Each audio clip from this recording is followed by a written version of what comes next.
मेरी परीक्षा इसी प्रकार लेना चाहते हैं तो यही सही। लगता है मेरे पुत्र की परीक्षा की श्रृंखला कभी समाप्त ही नहीं होगी। बेचारा उस समय से परीक्षा दे रहा है जब से माता के गर्भ में आया था, और उसी समय से हर तपस्या में वो सफल भी हो रहा है। जन्म से मृत्यु तक परीक्षाओं से जूझना ही तो जीवन का सौंदर्य है महादेवी। जीवन के हर क्षण अपने अस्तित्व का प्रमाण देने के लिए परीक्षाएं तो देनी ही पड़ती हैं। महादेवी, यदि परीक्षाएं ना हो तो जीवन सपाट और नीरस बन जाए। परंतु इस समय वो ऐसी परीक्षा दे रहा है जो उसके ज्ञान क्षेत्र से बाहर है। क्या तू स्त्री होकर नहीं पहचान पाई कि शिशु को दूध पिलाने वाली 2 स्त्रियों में से वास्तविक माता कौन है? मेरा पुत्र तो पुरुष है, वो ये कैसे पहचान पाएगा? यही तो ज्ञान की कसौटी है महादेवी।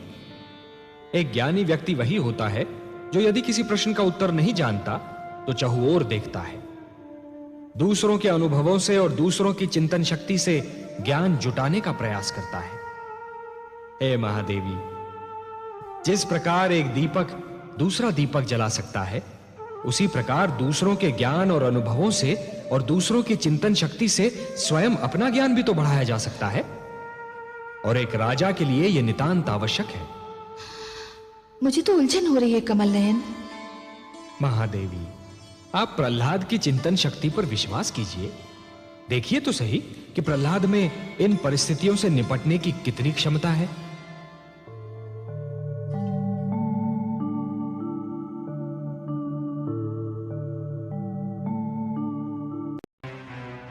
इस शिशु के 2 टुकड़े कर दो।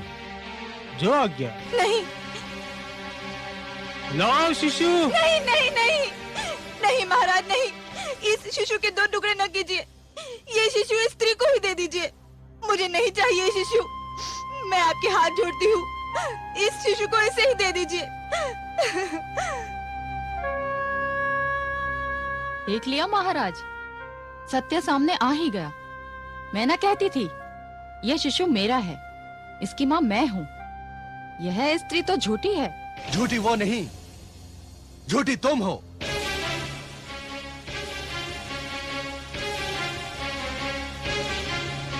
ये आप क्या कह रहे हैं? अब तो सिद्ध भी हो गया है। हाँ, सिद्ध हो गया। तुमने स्वयं सिद्ध कर दिया कि तुम इस शिशु की माता नहीं हो। तुमने इसे जन्म नहीं दिया है। संसार की कोई माता यह सहन नहीं कर सकती कि उसकी आंखों के सामने उसके शिशु के 2 टुकड़े कर दिए जाएं। यदि ऐसा हुआ तो इस संसार में प्रलय आ जाएगी।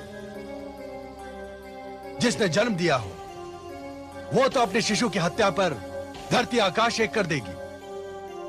जब इस महिला ने रोकर कहा कि शिशु के 2 टुकड़े न किए जाएं, उसी समय सभी की अंतरात्मा पुकार उठी। मां न होती तो इस दुष्टा की भांति इस शिशु का एक टुकड़ा लेकर संतोष कर लेती, चुप बैठ जाती।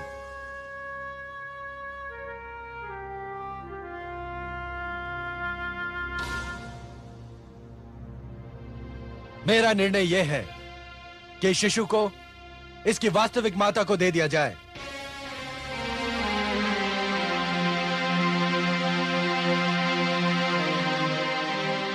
और इस झूठी का सिर धड़ से अलग कर दिया जाए।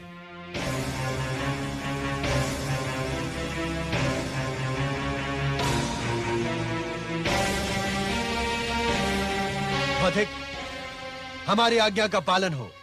जो आज्ञा महाराज।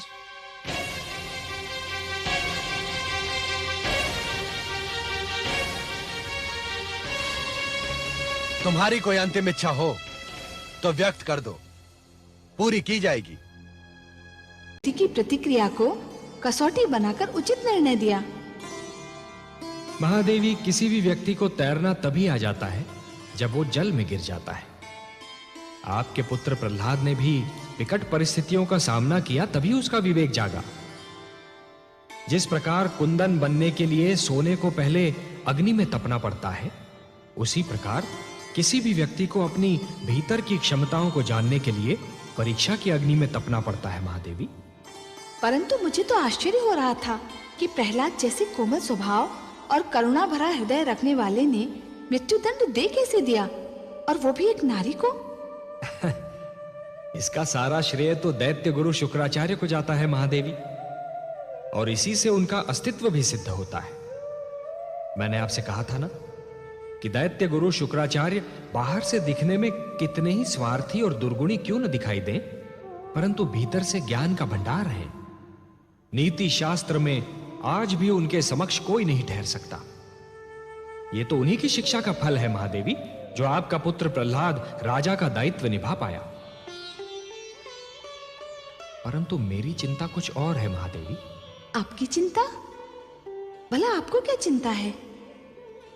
महादेवी, जिस प्रकार एक कृषक लहराते हुए खेत को देखकर प्रसन्न तो हो जाता है, परंतु उसके मन में एक आशंका रहती है कि क्या अगले वर्ष भी खेती यूं ही लहराएगी या सूखी रह जाएगी।